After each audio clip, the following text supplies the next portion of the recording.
इसके लिए ऑन कर रहा है।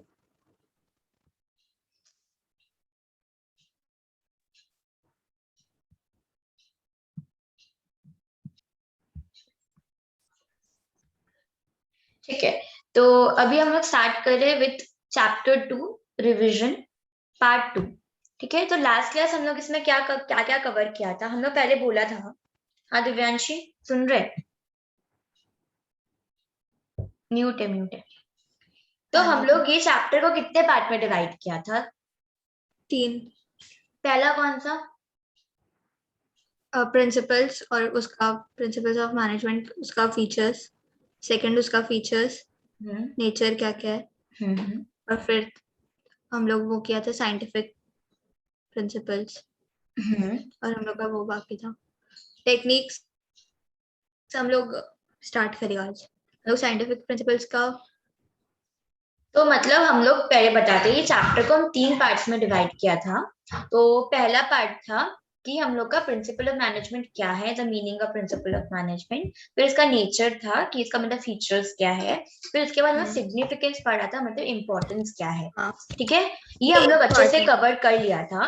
बट एक चीज हम अच्छे से एक्सप्लेन नहीं किया था, ये था कॉज एंड इफेक्ट रिलेशनशिप। हम बोला था कि एग्जाम्पल दिया हुआ है, बहुत अच्छे से दिया हुआ है, वो पढ़ेगा तो अच्छे से हो जाएगा। तो याद है हम एक बार लास्ट मतलब जब हमें चैप्टर कराया था, तब हम बोला था कि कॉज एंड इफेक्ट रिलेशनशिप क्या होता है।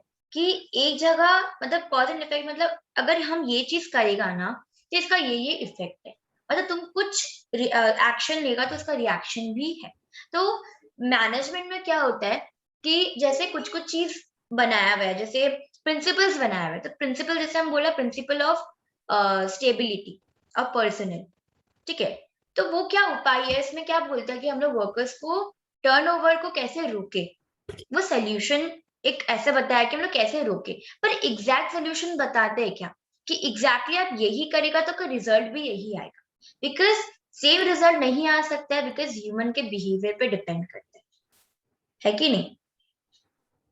तो बस कॉज एंड इफेक्ट ये होता है कि ये आप करेगा तो इसका ये सोल्यूशंस है, बट एग्जैक्ट सोल्यूशंस क्या है वो नहीं बताता। एक बार याद हम एक एग्जांपल दिया था कि सपोज हम किसी को स्लैप किया, तो या तो वो रोएगा, या तो वो गुस्सा होगा, या तो वो नाराज होगा। पर ये तो नहीं बताया ना कि हम उसको हम एक एक्शन लिया तो उसका एग्जैक्टली क्या रिएक्शन होगा, मतलब एग्जैक्ट सोल्यूशन नहीं बताता। तो ये तुम लोग का एनसीईआरटी में तुम लोग को दिखेगा लिखा हुआ कि देखना एक तुम लोग का ऐसे करके आ सकते हैं प्रिंसिपल्स। रुको एक सेकेंड ना। As such, they tell us if a particular principle was applied in a particular situation, what would be its likely effect. मतलब बोल रहा है कि एक प्रिंसिपल को आप ये सिचुएशन में अप्लाई करेगा तो इसका क्या क्या इफेक्ट हो सकता है वो बताया गया। पर यहाँ पे देखो आगे क्या लिखा है कि principles of management are less than perfect.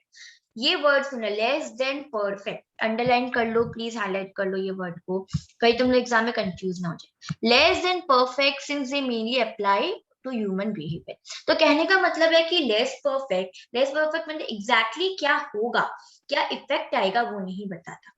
तो एग्जाम में ये चीज लिख के आ सकते हैं। इसमें से कौन सा तुम्हारा नेचर फीचर होगा कि cause and effect relationship.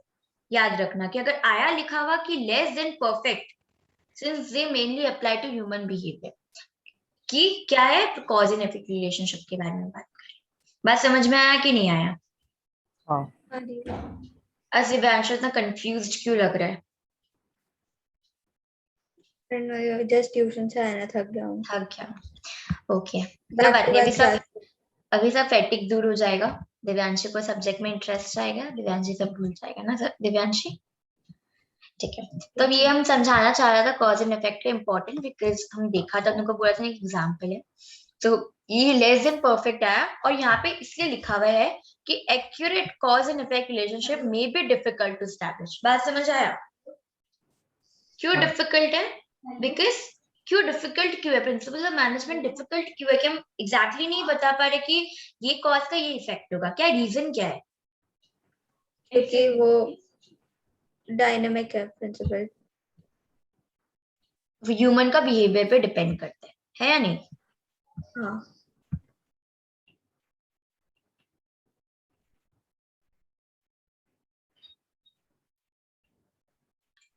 Okay, तो अब हम लोग मूव ऑन करते हैं। हम लोग वो कर लिया था तुम्हारा टेलर का, हम लोग प्रिंसिपल्स कर लिया था, लेकिन उसका टेक्निक्स प्रिंसिपल्स कर लिया था, टेक्निक्स बाकी है। तो आज हम लोग टेक्निक्स करते हैं, विल स्टार्ट कंटिन्यू करते हैं। अब हम लोग कंटिन्यूएशन चालू हो रहा है from the first revision lecture, तो वो है टेक्निक्स ऑफ साइंटिफिक मैनेजमेंट। तो यहाँ पे हम लोग के पास 7 टेक्निक्स है ऑफ साइंटिफिक मैनेजमेंट। तो पहला बात करते हैं with functional foremanship. Functional foremanship, अब फंक्शनल वर्ड क्या होता है? फंक्शनल वर्ड मतलब कोई एक कंपनी को हम 2 पार्ट या 3-4 पार्ट में डिवाइड करते हैं, मतलब अकॉर्डिंग टू द फंक्शंस, काम के हिसाब से। जैसे हम लोग कितना सारे कंपनी में देखते हैं, अभी हम लोग चैप्टर उसमें भी किया था ऑर्गेनाइजेशन में कि वी हैव फंक्शनल स्ट्रक्चर। तो फंक्शनल स्ट्रक्चर क्या होता है? वी डिवाइड द कंपनी या फिर कोई फर्म या कोई एंटरप्राइज, क्या करते हैं हम लोग उसको उसके डिपार्टमेंट अकॉर्डिंग, उसके नेचर अकॉर्डिंग हम उसको काम को डिवाइड कर देते हैं और एक डिपार्टमेंट बना देते हैं। तो उसी तरह फंक्शनल वर्ड क्या होता है कि हम फंक्शंस के अकॉर्डिंग फॉरमैनशिप, फॉरमैन मतलब यहाँ पे जो फॉरमैन मतलब जो काम करेगा, जो काम करेगा वर्कर, उसको हम यहाँ पे क्या करते हैं? डिवाइड करते हैं, ठीक है, अकॉर्डिंग टू देयर वर्क। बात समझ आया? वर्ड से आप मीनिंग समझ आ रहा है फंक्शनल फॉरमैनशिप क्यों बोलते हैं? जैसे फंक्शनल स्ट्रक्चर था, उसमें हम लोग क्या करते हैं? कंपनी को स्ट्रक्चर में डिवाइड करते थे। अब यहाँ पे बोले फंक्शनल फॉरमैनशिप, मतलब अब हम लोग वर्कर्स को डिवाइड करें अकॉर्डिंग टू देयर फंक्शंस। वो लोग जो काम करेगा उस बेसिस में वो लोग को डिवाइड करें। तो वर्ड क्लियरली समझ आया कि वर्ड क्या डिफाइन करता है? ठीक है, तो देखो, functional foremanship is a technique in which planning and execution are separate. पहला बात, अगर कहीं पे भी एग्जाम में लिखा हो कि functional foremanship is dash, principle मत लिख के आना, because it is a technique और साइंटिफिक। एक क्वेश्चन आ सकता है कि नहीं? सबको लगेगा हाँ प्रिंसिपल चैप्टर 2 में है तो प्रिंसिपल होगा, नहीं, ये टेक्निक है। तो technique in which planning and execution are separate. तो क्या बोला? फंक्शनल। अब पक्का से बात है कि इसको कोई चीज में डिवाइड होगा, तो पहला डिवीजन इन लोग किया है काम के हिसाब से। एक है प्लानिंग, मतलब जहां पे हम लोग सिर्फ सोच रहा है, ठीक है, थॉट प्रोसेस है हमारा। और एग्जीक्यूशन मतलब जहां पे हम जो सोचा उसको अप्लाई करें। तो पहला बात, हम कंपनी को 2 चीज में डिवाइड कर रहे हैं, प्लानिंग, कंपनी का काम को 2 चीज में डिवाइड कर रहे हैं। पहला बात है प्लानिंग, फिर है एग्जीक्यूशन, ठीक है। फिर है supervision, divided into several specialized functions and each function is to be entrusted to a foreman। तो बोल रहे और हर एक दोनों काम, कौन सा 2 काम? यहाँ पे कौन सा 2 काम का बात हो रही? कौन सा 2 काम का बात हो रहा है? 2 काम का मतलब क्या, समझ में नहीं आया। प्लानिंग एंड एग्जीक्यूशन, है कि नहीं? हम बोला अभी कि कंपनी को हम 2 काम में डिवाइड, क्या काम में डिवाइड किया? एक है प्लानिंग, एग्जीक्यूशन, ठीक है। अब हर एक काम का बोल रहे हैं अपना अपना सेवरल स्पेशलाइज्ड वर्कर्स दिया गया, सुपरविजन के लिए दिया गया, ठीक है। तो there are 8 foreman in related process of function of production, मतलब बोल रहा है कि 8 फोरमैन है टोटल मिला के, मतलब 4 किसमें है? प्लानिंग में है और 4 प्रोडक्शन में, एग्जीक्यूशन में, ठीक है।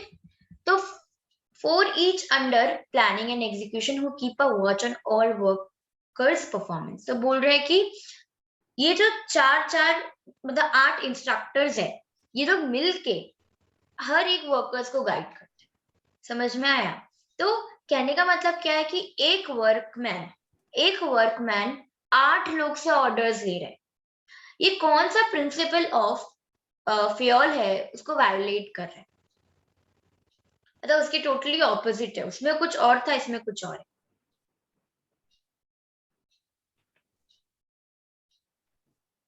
Unity of division, command, unity of command.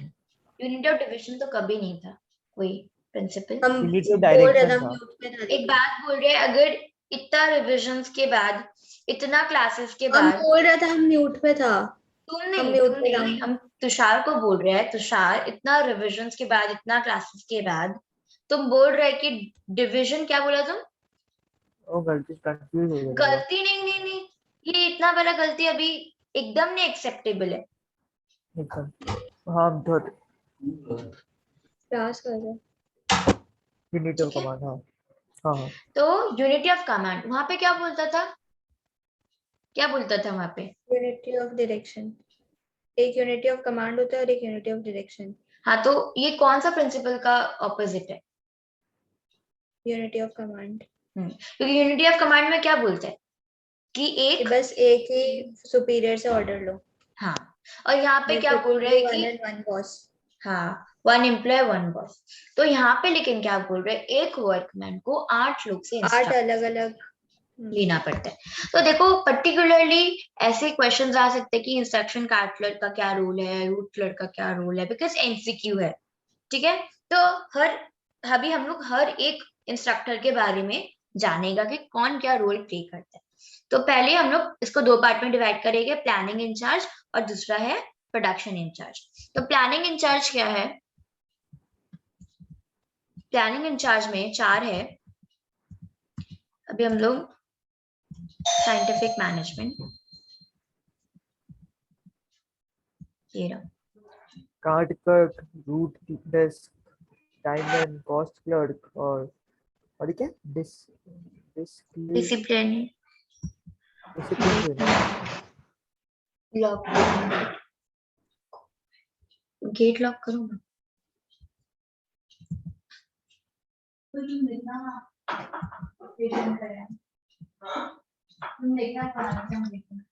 एक सेकेंड ना,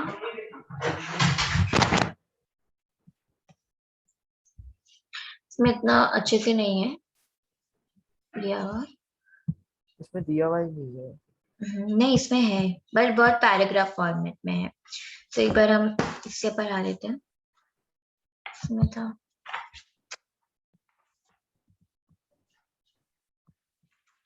इसमें दीदी हर एक चीज को डिस्क्राइब नहीं किया हुआ है। क्योंकि ये रिवीजन नोट्स है ना, इसीलिए हाँ, इसलिए डिस्क्राइब किया हुआ है।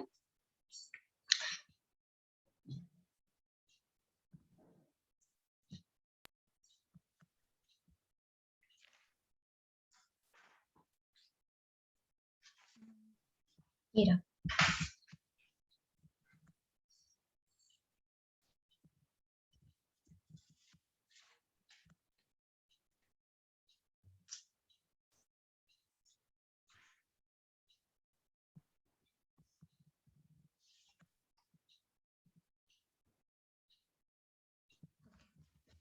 तो पहले हम लोग बात कर रहे हैं पहला पार्ट का, वो है प्लानिंग इंचार्ज। प्लानिंग इंचार्ज में कितना इंस्ट्रक्टर्स है?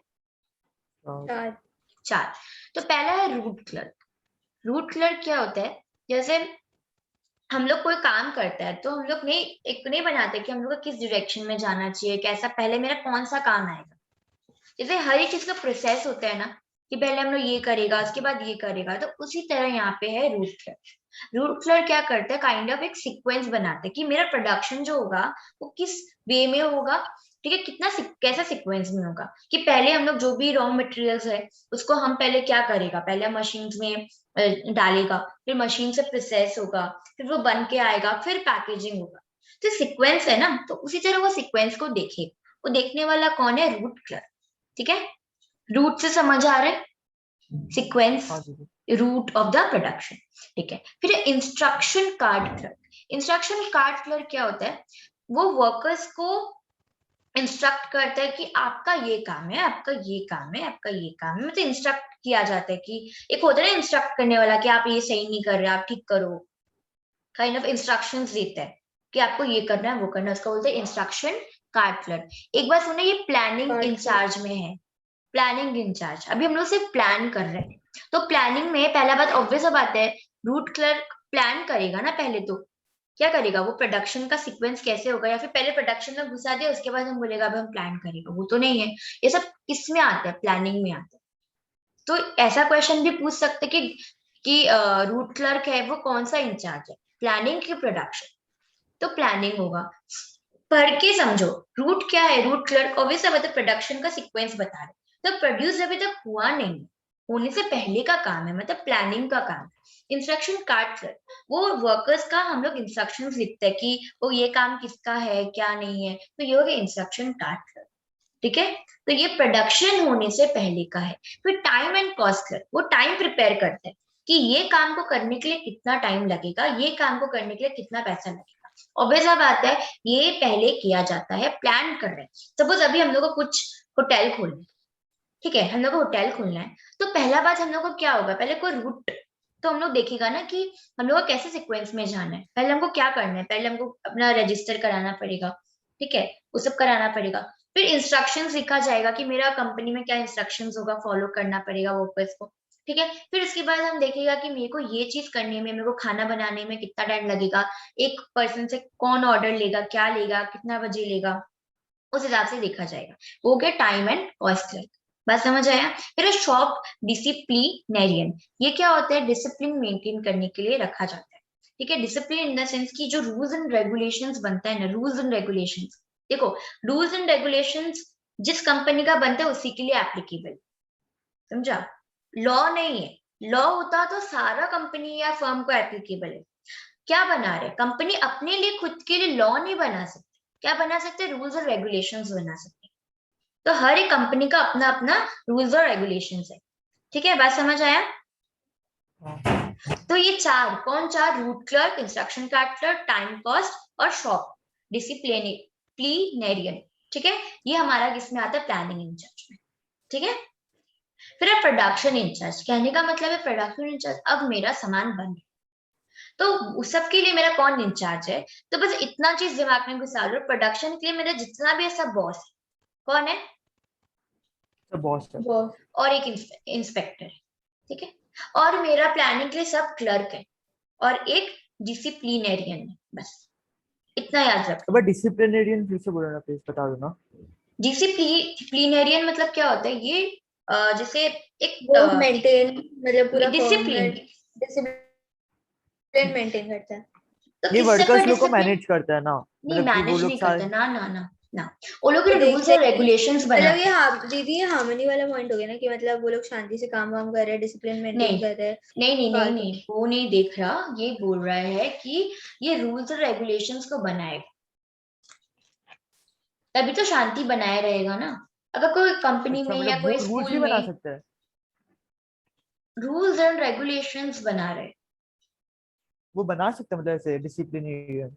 तो उसका यही काम है, रूल्स रेगुलेशन उसका बनाना, यही, अच्छा वही काम है, ओके ठीक है। ठीक है। मतलब कंपनी या जो भी है, ठीक है, तुम्हारा मैन्युफैक्चरिंग यूनिट है, तो वहां पे वो रूल्स और रेगुलेशंस बनाएगा कि एक वर्कर का टाइम है, इतना बजे उसको आना है, अगर वो ये रूल तोड़ा तो उसका ये कॉन्सिक्वेंसेस होगा कि उसको एक दिन का वेज नहीं मिलेगा, ऐसा मतलब रूल्स बना रहे वो बैठ के। देखो हम क्या बोला, लॉ नहीं बना रहे, लॉ वाइडर टर्म है। अगर कोई लॉ बना सकता है तो ये लोग लॉ नहीं बनाए, लॉ बनेगा पार्लियामेंट में, ठीक है, जो प्रेसिडेंट पास किया जाएगा, साइन करेगा, तब जाके लॉ बनेगा। पर यहाँ पे लॉ नहीं बना, लॉ होता तो सबको एप्लीकेबल होता, और ये लोग लॉ बना भी नहीं सकते। तो क्या बना रहे, rules and regulations. For example तुम कितना शॉप्स में मतलब खरीदी करने जाते हो, तो वहां पे दिखता है ना कि नो रिटर्न पॉलिसी, है कि नहीं, सर्टन पॉलिसीज एंड वो होता है ना, रूल्स होता है। जैसे आप, तो हम लोग अमेजोन में मंगाते हैं, ठीक है, तो उसमें 30 डेज का होता है कि या 30 डेज में रिटर्न करो, कोई कोई में देखना 15 डेज होता है। तो देखो सब अपना अपना कंपनी का, सबका अपना अपना फर्म का क्या है, एक रूल्स और रेगुलेशन है, जरूरी नहीं है कि सब फर्म का सेम हो, ठीक है, बात समझ आया। तो वापस बोला, क्लर्क होता है तो कौन सा इंचार्ज होता है, प्लानिंग इंचार्ज। हाँ, और बॉस होता है तो प्रोडक्शन प्रोडक्शन इंचार्ज। इंचार्ज। ठीक है। तो पहला हम लोग होता है गैंग बॉस। गैंग बॉस मतलब क्या होता है, वो जितना भी टूल्स मशीन्स जो भी होता है ना, जो हम लोग को अभी प्रोडक्शन में लगेगा, जो जरूरत होगा, मशीन्स टूल्स, उसका वो सब अवेलेबिलिटी इंश्योर करता है। वेरी गुड, उसका अवेलेबिलिटी इंश्योर करता है, कौन करता है, गैंग बॉस, ठीक है।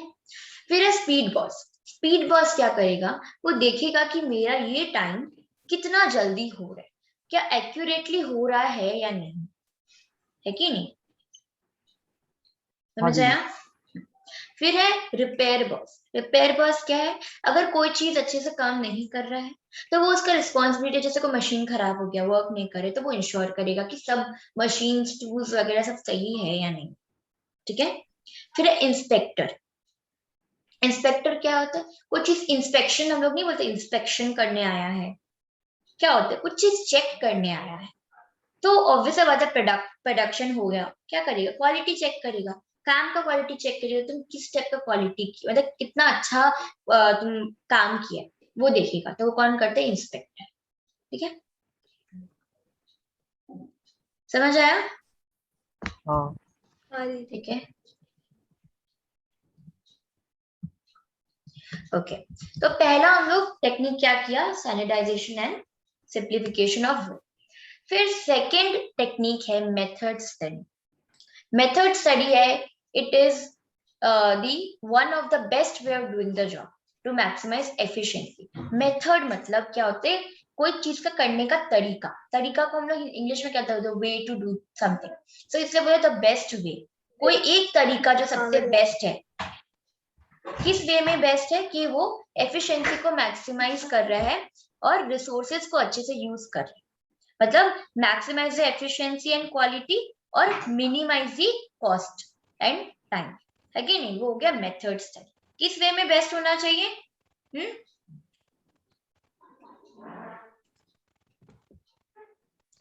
हम लोग को वन बेस्ट मेथड चूज करना पड़ता है, मतलब out of all the methods हम लोग बेस्ट मेथड करेगा ताकि हम लोग का वर्क एफिशिएंटली और इफेक्टिवली हो। प्लीज वीडियो ऑन करो। दीदी हम खा रहे हैं। अच्छा, ठीक है। Motion study. हाँ, मोशन स्टडी। मोशन स्टडी क्या है? Refers to the study of productive movements. मतलब यहाँ पे हम लोग क्या करते हैं कि जितना काम हुआ है, काम जो हुआ है प्रोडक्टिव काम। देखो, एक होता है अनप्रोडक्टिव काम, एक होता है प्रोडक्टिव काम। अनप्रोडक्टिव काम मतलब हम 10 घंटा दिया था लेबर्स को काम करने के लिए, उसमें से आधा घंटा या 1 घंटा वो ब्रेक, मतलब उस टाइम पे कोई काम हुआ। तो एक्चुअली में हम अगर बोले कि 10 घंटा दिया गया था, उसमें से 1 घंटा ब्रेक लिया, तो एक्चुअली प्रोडक्टिव आवर्स कितना हो गया? 9 घंटा। 9 घंटा। तो एक्चुअली में 9 घंटा काम किया। So it is a science of identifying and eliminating wasteful movements resulting from unnecessary, incidental and unproductive motions of workers so that it takes less time to complete the job effectively. For example motion study क्या होता है? यहाँ पे study किया जाता है कि workers को, अगर हम बोला था कि 10 घंटा में काम हो जाना चाहिए, पर वर्कर्स क्या कर रहे हैं? उसको 11 घंटा में कर रहे हैं। पता चला, स्टडी करने के बाद पता चला वर्कर्स तो बीच में 2 घंटा रेस्ट ले रहा है, कोई घूमने जा रहा है, कोई खाने जा रहा है, ठीक है, काम ढंग से नहीं कर रहा है, या फिर वो लोग जितना देर काम कर रहे हैं उतना बहुत स्लो मोशन में कर रहे हैं।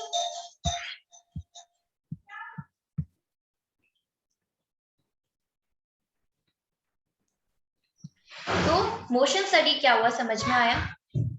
हाँ ठीक है, मतलब unnecessary, incidental and unproductive motions को रिड्यूस करना। क्या करना? रिड्यूस करना।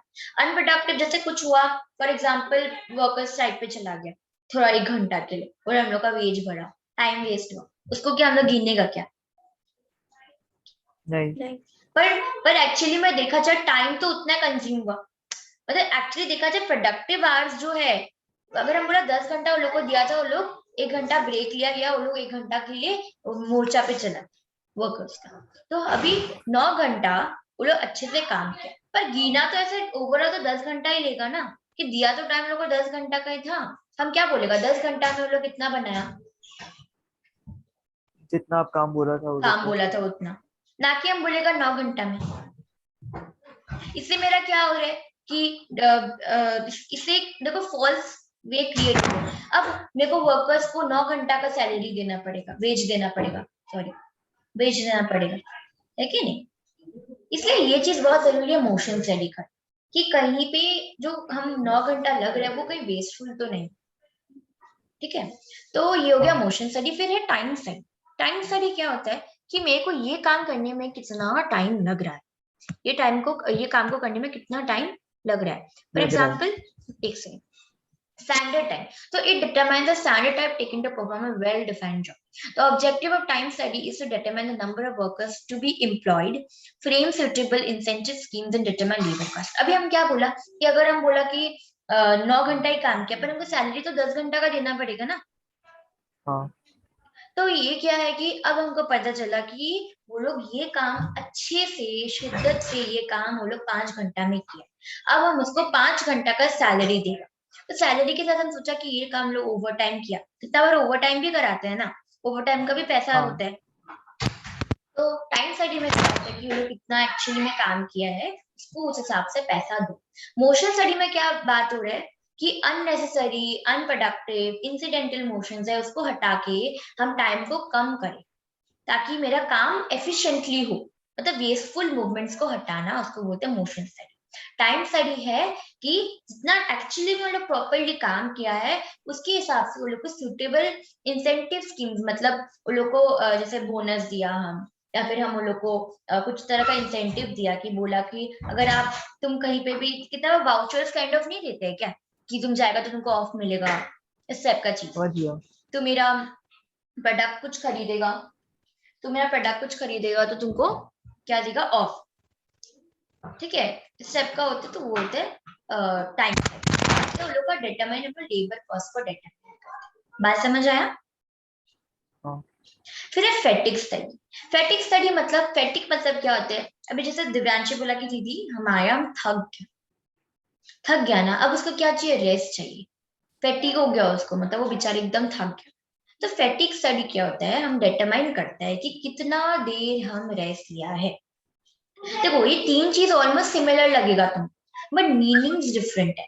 तीनों चीज, motion study, time study, fatigue study, सब टाइम को लेके बात कर रहे, समय को लेके बात कर रहे, बट तीनों का कहना अलग अलग है, मतलब अपना वे में बात कर रहे। एक बात करें मोशन स्टडी, वो बता रहे कि जो वेस्ट हुआ टाइम उसको हटाओ, एफिशिएंट आवर्स लेकर आओ। फिर टाइम स्टडी बोल रहा है कि जितना घंटा लोग एक्चुअली काम किया उस हिसाब से लोग को पैसा दो, लेबर कॉस्ट दो। फैटिग स्टडी बोल रहा है कि जितना वो लोग वेस्ट किया, वेस्ट या तो मतलब रेस्ट लिया है लोग, कितना बार देखते हैं ना रेस्ट इंटरवल लेते हैं लोग, 1 घंटा रेस्ट लिया है या जो भी किया है। तो फैटिग स्टडी में क्या होता है कि उन लोग को हम स्टेमिना बूस्ट कराना, कि उन लोग को हम मोटिवेट कर रहे हैं कि अब हो गया, चलो हम लोग बहुत देर बैठ गया, अब हम लोग रेस्ट कर लिया, अब हम लोग वापस से उठ के काम करते हैं। तो हो गया फैटिग स्टडी। तो fatigue study seeks to determine the time and frequency of rest intervals in the completing a task. The rest interval will enable workers to regain their lost stamina, thereby avoiding accident, rejections and industrial sickness. अब for example अच्छा। अगर हम तुमको बोले, हाँ बोलो बोलो, नहीं आप बोलो। हम बोले कि अगर हम बोले कि तुषार तुम 10 घंटा, तुम बोले दीदी हम 5 घंटा, ठीक है। अब हम बोला कि तुषार देखो तुम 5 घंटा पढ़ा, अब हमको तुम बताओ एग्जैक्टली तुम क्या क्या किया। तो तुम बोला दीदी हम पहले का 1.5 घंटा पढ़ा, ठीक है, फिर 1 घंटा हम ब्रेक लिया, ठीक है। फिर उसके बाद ब्रेक तुम लिया, तो तुमको ब्रेक लेने का मन हो गया, फिर तुम 1 घंटा का सोच के लिया, तो फिर तुम 2 घंटा का ब्रेक लिया, ठीक है। ये तुमको एहसास नहीं हुआ, उस समय एहसास नहीं हुआ कि तुम रेस्ट कर रहे, तुम 2 घंटा का ब्रेक ले। अगर हम वहीं पे तुम हमको ये बात बोलता कि हम 2 घंटा का ब्रेक ले लिया, हम तुमको वहीं पे बोलता कि तुषार तुम 2 घंटा का ब्रेक लिया, तुम 5 घंटा पढ़ने का बात किया था, उसमें से तुम 2 घंटा तो वेस्ट कर रहे, तुम्हारा स्टेमिना ऐसे बूस्ट नहीं होगा कि हाँ रे हम तो 5 घंटा सोचा था उसमें से 2 घंटा तो वेस्ट है। ये क्यों जरूरी है?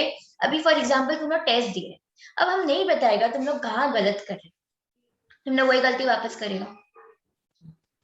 तो फैटिग स्टडी क्या होता है, एक काइंड ऑफ टाइम डिटरमाइन करना जितना तुम रेस्ट ले रहे, और ये बात अगर हम तुमको कन्वे करेगा कि तुम इतना ज्यादा रेस्ट ले लिया, तो तुमको मोटिवेशन मिलेगा कि हाँ हम इतना वेस्ट किया टाइम, अब हमको वापस बूस्ट अप होना है।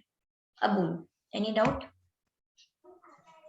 हम पूछा था कि जो हम लोग का जो आप बोला जो टाइम हम लोग जो आपका बीच में जो हम लोग टाइम रेस्ट के लिए यूज किया, वो टाइम को भी हम लोग फटीग स्टडी के अंदर ही लेते हैं क्या? कौन सा टाइम जो वेस्ट हो गया? हाँ, जो टाइम वेस्ट हो गया। वेस्ट मतलब किस वे में वेस्ट हुआ? जैसे अगर रेस्ट लेने के लिए, रेस्ट किया वो हाँ वैसे ही फैटिक, वेस्ट ना, और किस खाली टाइम पे नहीं वेस्ट हो नहीं नहीं, गया फैटिक देखा। में सिर्फ रेस्ट वाला टाइम आता है, मतलब फैटिक मतलब थकान के कारण जो रेस्ट लिया ना, वही सब आता है, ठीक है। फिर डिफरेंशियल पीस वेज सिस्टम, ये क्या बोल रहे हैं, जो वर्कर क्या है, अच्छा काम किया है, जो वर्कर अच्छा काम किया है उसको और इम्प्रूव करने के लिए तुम रिवॉर्ड दो, उसको कुछ इंसेंटिव्स दो ताकि वो उसका मोरल बढ़े और वो और काम करे, है कि नहीं? हाँ जी। तो यहाँ पे क्या है, डिफरेंशिएट, दो टाइप का वेज सिस्टम सकते हैं ना, कि जो ज्यादा एफिशिएंटली काम करेगा उसको हायर पे देगा, और हाँ। जो नॉर्मल मतलब इतना up to the mark perform नहीं करेगा, उसका वेज कम रहेगा। तो हाँ। मतलब वो कम वाले लोग को देख के, मतलब जिसको ज्यादा मिल रहा है वो लोग को देख के वो लोग का भी वो होगा, मोटिवेशन होगा आएगा। कि हम लोग ज्यादा मोटिवेशन अच्छे से बढ़ेगा। काम करें। सही बोले, एकदम सही बोले, एकदम परफेक्टली एक्सप्लेन्ड है। बोल रहे हैं कि देखो ये दो चीज में डिवाइड किया, ठीक है। तो पहला क्या बोला कि वो लोग को हायर वेज मिलेगा, हायर सैलरी मिलेगा, जो लोग क्या है एफिशिएंटली बहुत अच्छे से ओवर टाइम या काम कर रहे हैं। हाँ हाँ, ठीक है। और वो लोग को कम मिलेगा जो लोग अच्छे से काम नहीं किया, ताकि जो लोग को कम मिल रहा है उन लोग को मोटिवेशन मिले कि भाई ये लोग को तो हमसे ज्यादा मिल रहा है, तो हमको भी ये लोग तक बीट करना है। उसको बीट करने के लिए हम लोग को अपना प्रोडक्टिविटी को इम्प्रूव करना पड़ेगा, ठीक है। तो बात समझ में आ गया सारा। तो पहले हमको बोलो, पहला कौन सा टेक्निक था? Method study, technique functional foremanship. Second standardisation and simplification of work. फिर method study, motion study, time technique study और डिफरेंशियल और बेस। Very good. फिर Fayol's principles of management. Fayol, अब हम लोग आ गया third part of this chapter, वो है फेयर का प्रिंसिपल्स ऑफ मैनेजमेंट। तो हेनरी फेयर का साइंटिफिक प्रिंसिपल्स नहीं है, मतलब इतना रिजिड नहीं है, ठीक है। So according to Henry Fayol, specialization promotes efficiency of the workforce and increases productivity, ठीक है।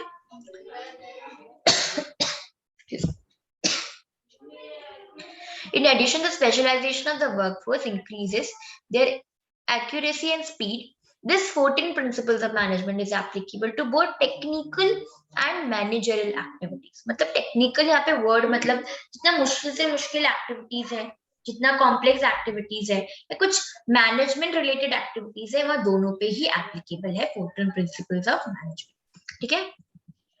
तो पहला प्रिंसिपल है division of work. Division of work क्या बात करता है? Work is divided in smaller units, मतलब हम हर एक काम को और एकदम पर्टिकुलरली डिवाइड कर देते हैं। जैसे हम इस चैप्टर को 3 पार्ट में डिवाइड किया, मतलब है तो देखो तुम लोग का पूरा whole book divided into 12 chapters, I think so, 12 to 13 14 something chapters, ठीक है।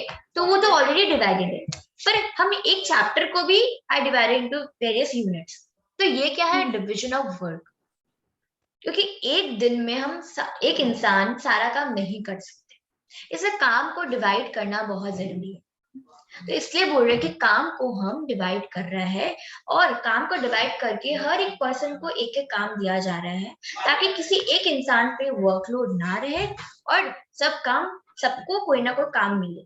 ये भी जरूरी है, ऐसा ना रहे कि कोई वर्कर ऐसे ही बैठा है और एक ही वर्कर काम कर रहा है। ये भी एक बहुत बड़ा पॉइंट है। सो thus it leads to greater efficiency, specialization, increased productivity. बात समझ आया? What is division of work? Okay, now authority and responsibility. Second principle, ये क्या बात करता है? Authority. Authority मतलब something with power, power से related. और responsibility मतलब with something you are obliged to something, मतलब you have some obligation to do something. You have liability kind of thing. So authority क्या है? Authority means power to take decision and responsibility. ठीक है, means obligation to complete the assigned job. ठीक है, तो मतलब बोला है कि ऑथोरिटी क्या है? पावर है। किसको दिया जाता है? ऑब्वियस है, टॉप लेवल मैनेजमेंट जो हायर लेवल है पोस्ट, उसी को दिया जाता है ये ऑथोरिटी। हाँ है ना? कहाँ ध्यान है दिव्यांशी? अरे एक चीज देख रहा था बस। हम यहाँ रिवीजन लेक्चर करा रहे हैं, तुम लोग फोन देख रहे हैं, बताओ। फोन नहीं, एक चीज देख रहा था बस। देख लो एक चीज, हम नहीं कराते हैं। एमसीक्यू का ही देख रहा था दीदी। देखो हाँ ठीक है, तुम मेरा ही देख रहे हैं, मेरा ही सब्जेक्ट का देख रहे हैं, देखो एमसीक्यू भी देखो, लेकिन जब हम रिवीजन करा रहे हैं प्लीज बी फोकस। तो रिवीजन कराने का मतलब क्या है? तो एमसीक्यू तो बाद में भी हम लोग देख सकते हैं, जब हम लोग का रिवीजन हो जाएगा उसके बाद तो एमसीक्यू करेगा ना। फैक्ट का बात बोल रहे हैं। अभी देखो तुम वही टाइम वेस्ट हो रहा है, वेस्टफुल आवर्स, मतलब जो काम फैटिक वो तो रेस्ट इंटरवल है, ठीक है। तो टाइम वेस्ट मत करो, देखो जिस टाइम पे जो हो रहा है उस पे फोकस करो ना। तो ठीक मेरा है। भी सब्जेक्ट का कर रहे हैं वो मैटर नहीं है, पर हम जो करा रहे हैं एटलीस्ट सुनो वो बात, प्लीज इधर उधर ये वाला डाइवर्ट पार्ट मत करो। आता है इसलिए हम देख रहे नहीं थे। नहीं, देखो आता है या नहीं आता है वो सेकेंडरी मैटर, हम रिवीजन करा रहे हैं, रिवीजन तो ऑब्वियस है बात है ना, तभी होता है जब तुमको आता हो। ऐसे तो हमको भी सब पता है, तो हम रिवीजन नहीं कराते हैं, तो ये सोच के रखे हो तुम लोग को सब आता है, तो रिवीजन का मतलब क्या हो? रिवीजन तो समथिंग वी रिवाइज ना, तो जो चीज आता है उसी को हाँ रिवाइज कर रहे हैं। ठीक है दीदी। ऑथोरिटी एंड रिस्पॉन्सिबिलिटी क्या है? ऑथोरिटी मतलब पावर, ठीक है। तुषार अब तुम क्या कर रहे हो? हमको इरिटेट मत करो, एकदम इरिटेट मत करो, ये हम रहा, अभी बता रहे। ये रहा। अरे बुक देख रहे दीदी, ऑथोरिटी एंड रिस्पॉन्सिबिलिटी, ये रहा। ठीक है, ठीक है। ऑथोरिटी मीन्स मतलब कोई पावर, ठीक है, कोई डिसीजन को लेने का पावर। और रिस्पॉन्सिबिलिटी क्या होता है? कोई ऑब्लिगेशन, कोई काम को करने का ऑब्लिगेशन, कि हमको ये काम करना है, बिकॉज हमको कोई बोला है ये काम करना है, मेरा रिस्पॉन्सिबिलिटी बनता है। तो there should be in balance between authority and responsibility. पहला बात, ये बैलेंस वर्ड की बात तो हमको बता सकते हैं तुषार, क्यों हम बोला कि ऑथोरिटी और रिस्पॉन्सिबिलिटी को एक ही लेवल पे होना चाहिए, क्यों? कि अगर किसी को हम लोग अगर अथॉरिटी दे रहे हैं, तो वो उस आदमी का फर्ज है कि वो उस काम को रिस्पॉन्सिबिलिटी से करे, ताकि वो एक लेवल पे वो काम कंप्लीट हो सके, सही से काम कंप्लीट हो सके। क्योंकि ऑथोरिटी के बिना रिस्पॉन्सिबिलिटी कोई काम करनी है, और रिस्पॉन्सिबिलिटी के बिना ऑथोरिटी कुछ होनी है। दोनों को एक दूसरे का बैलेंस चाहिए प्रॉपर। देखो क्यों बोला there should be a balance between authority. देखो अगर ऑथोरिटी ज्यादा हो गया तो मिसयूज होगा पावर का, और रिस्पॉन्सिबिलिटी ज्यादा हो गया तो वो इंसान ओवरबर्डन हो जाएगा विद द रिस्पॉन्सिबिलिटी, और वो अपने आप को